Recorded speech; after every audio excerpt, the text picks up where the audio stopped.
রাধে রাধে। কেমন আছো সবাই? আশা করছি সকলেই খুব ভালো আছো। তোমাদের ছোট বড় সবার আশীর্বাদ ও ভালোবাসায় আমরাও ভালো আছি, সুস্থ আছি। তো নতুন একটি দিনে নতুন একটি ভিডিওতে তোমাদের সবাইকে অনেক অনেক স্বাগত। আর বড়দের আমার প্রণাম, ছোটদের অনেক অনেক ভালোবাসা। তো আজকে বারটা হচ্ছে বৃহস্পতিবার। সকালবেলা সুপারি বাগানে ভাবলাম একটু ঘুরে আসি। আর দূরে সুপারি বাগানে বেড়া দেওয়া হয়েছে, সেগুলো তোমাদের ভাবলাম একটু শেয়ার করি। তো এসে দেখছি যে তেজপাতা গাছটা তো পুরো পাতাগুলো পোকা লেগে গেছে, আর নিম পাতা গাছটা তো গরুতে খেয়ে ফেলেছে। অল্প একটুখানি হয়তো পাতা বেঁচে আছে, জানি না কী করে যে বাঁচবে। আর এদিকে কাঁঠালের ডালটালও কাটা আছে, দেখো। তো এই যে সমস্ত কাঁঠালের ডালগুলো কেটে রাখা হয়েছে। এই কাঁঠালের ডালটা ছিল এই পাশে আমাদের সুপারি বাগানের এই দিকে, যে এই কারণে কাঁঠালের ডালটা কেটে দেওয়া হয়েছে। সুপারি গাছটা উঠতে পারছিল না, আর পাতা পড়ে না একদম জঙ্গল হয়েছিল।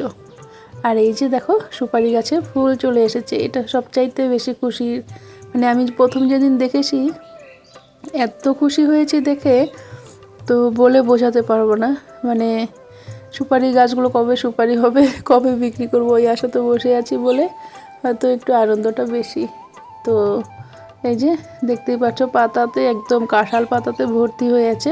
এই পেছনের দিকটাই পাতা, সামনের দিকটা কিন্তু অত পাতা নেই। তো চলো, আর কাঁঠাল তোমাদের কতটুকু হয়েছে না হয়েছে একটু তোমাদের সাথে শেয়ার করি। আমরা কিন্তু এই গাছ থেকে কাঁঠাল খাই। এই কাঁঠাল গাছটা আমাদের বাড়িতে আগে যে সবজি করতো উনি লাগিয়েছিল। তো এখন আর তো সবজি টবজি করে না, কিন্তু মাঝে মাঝে উনিও এসে নিয়ে যায়, আমরা কিছু বলি না তাতে, যেহেতু উনি নিজে হাতে লাগিয়েছে সেই কারণে আমাদেরও খারাপ লাগে না খেতে পারলে ওনারও। মানে আমরা কিছু বলি না, উনি নিয়ে যায় মাঝে মাঝে যখন ছোট্টো থাকে বা পাকলেও। পাকার চাইতে না আমার বেশি তরকারিটাই বেশি ভালো লাগে। নিচের কাঁঠালটা দেখছি ছোট্ট, হয়তো বড় আর হবে না, সাইড দিয়ে একটু পচে গিয়েছে। আর উপরেগুলো দেখছি আর একটু বড় হলেই খাওয়া যাবে, হয়তো হোলিটা পার হলেই তারপরেই খাওয়া যাবে, বা তার আগেও খাওয়া যেতে পারে, ঠিক নেই। মাঝে মাঝে গিয়ে দেখতে হবে, কারণ এই দিকেই একদম তোমার ওই সুপারি বাগানের সাইডে তো, বাগানের পাশেই, যেই কারণে অনেক চুরি হয়। যারা বাগানে পাতা তুলতে আসে তারাই কাঁঠাল নিয়ে যায়। সে নিয়ে যায়, কিন্তু বেশি হলে তো অসুবিধা নেই, কিন্তু নিচেরগুলো নিয়ে গেলে আমি কি করে পেরে খাবো বলো। আর এই যে দেখো আমাদের বেড়াটা পার করেই কিন্তু ছিল চা বাগান। আর এইখান থেকে দেখো কত পাতা পড়ে আছে, যেই কারণে ডালটা কেটে দেওয়া হয়েছে। ওই ডালের মধ্যেও অনেকগুলো কাঁঠাল ছিল, আমার খুব খারাপ লাগছিল, কিন্তু কিছু করার নেই। এই দিকটা অনেকটা পরিষ্কারই আছে, ঘাস মারার ওষুধ দেওয়া হয়, যেই কারণে পরিষ্কার আছে।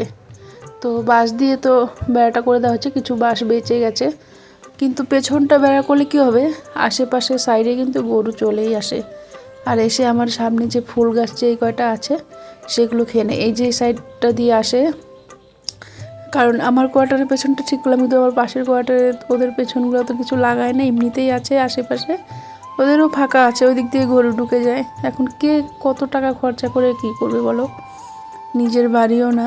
আর এখানে একটা কিন্তু কুল গাছ আছে, কুল গাছটা কিন্তু আমাদের না, আমার পাশের কোয়ার্টারে।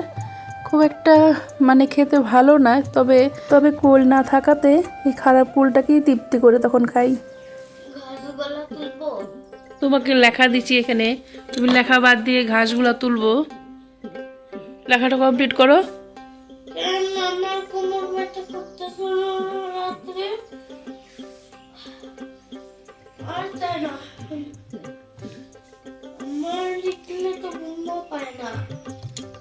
তো ঘুম না পায় তো ভালো, লেখো কমপ্লিট করো। কালকে বাংলা পরীক্ষা আছে না? কালকে বাংলা পরীক্ষা আছে তো।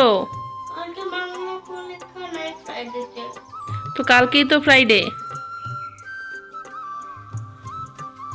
তো লিখো আসো। আছে আসো, ওইটাই বাংলা, তুমি আসো। দেখো দেখো আছে, ওইটাই যারা যারা বাংলা, যাদের বাংলা নিচে তাদের বাংলা, যারা হিন্দি তাদের হিন্দি, যারা নেপালি নিচে তাদের নেপালি হবে। ওইটাই তো তোমার যে যে সাবজেক্টটা নিছে সেটাই এখানে লিখে দিচ্ছে। তুমি বাংলা নিছো তার জন্য তোমার বাংলা কালকে হবে। তারপরে দিন হবে, এই যে দেখো কি হবে, আমাদের সায়েন্স Science. হয়েছে। ছোটদের সায়েন্স হয় কেন হয় না, হয়তো। তারপরে জিকে, ভিডি, ড্রয়িং, হ্যান্ডরাইটিং, স্পেলিং,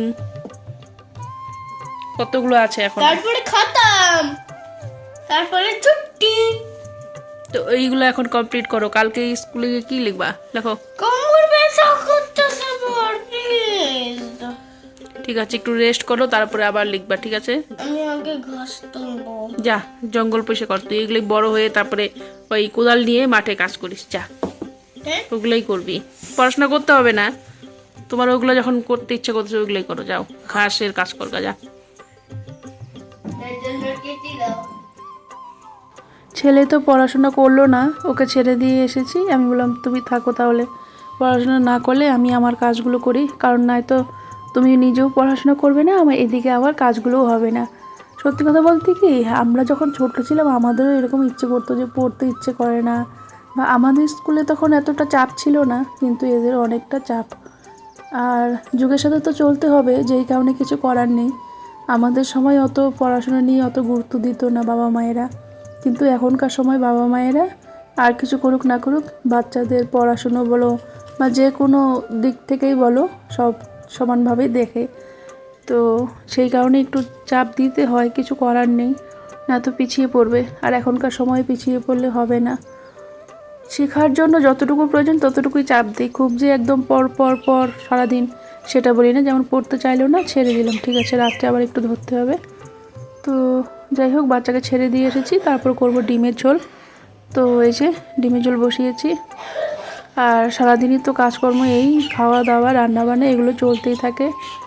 তারপরও বলি, এই যে সংসারে কাজ কিন্তু কম থাকে না একটা মানুষের, মেয়েদের। সকাল থেকে উঠে দেখবে ঝাড়ু করা, বাসন মাজা, কাপড় ধোয়া, নানান রকমের, সবার বাড়িতেই, শুধু আমি আমার কথা বলবো না, প্রত্যেকের বাড়িতে।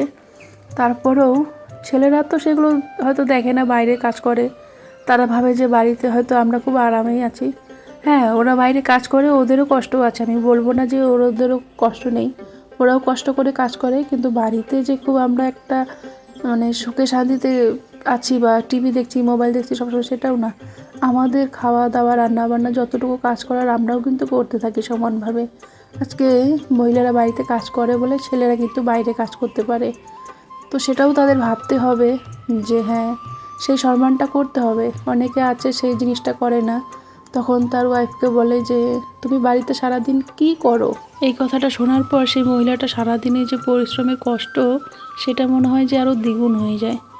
সারাটা দিন এত পরিশ্রম করার পর আজকে আমার এই ফল, আজকে আমাকে সারাদিন পরিশ্রম করার পর এই কথাটা শুনতে হলো যে আমি সারাদিন বাড়িতে কি করি। আমার মনে হয় এটা না বলে দুজন দুজনকে যতটুকু পারবে হেল্প করতে হয়, তাহলে সংসারটা দেখবে আরও সুখী হবে। কি দিয়ে ভাত খাবা? ডিম ভাজি। ব্রকলি আর বেগুনি দিয়ে খাবা? ব্রকলিটা ফ্রাই করেছি, তাই মা বোতাম গলা লাগাও। থাক না, খোলাই থাক। তো বলো কিছু ভিডিওতে। গাইস, আমি এখন ভাত খাবো, আর ব্রকলি আর বেগুনি দিয়ে খাবো। আর ডিমটা খাবে না? ডিম ডিম তরকারি। হ্যাঁ। চলো টাটা। আমি মনে করি সংসার শুধু রমণীর গুণে সুখী হয় না, সংসার সুখী হয় বাড়ির প্রত্যেকটা লোকের গুণে। তো আজকে আমরা ভালো মতন খাচ্ছি পড়ছি, শুধু ছেলেরা বাইরে ভালো করে কাজ করছে বলে। আর ছেলেরা বাইরে কাজ করছে তার কারণ আমরা ঘরে সামলে নিচ্ছি বলে।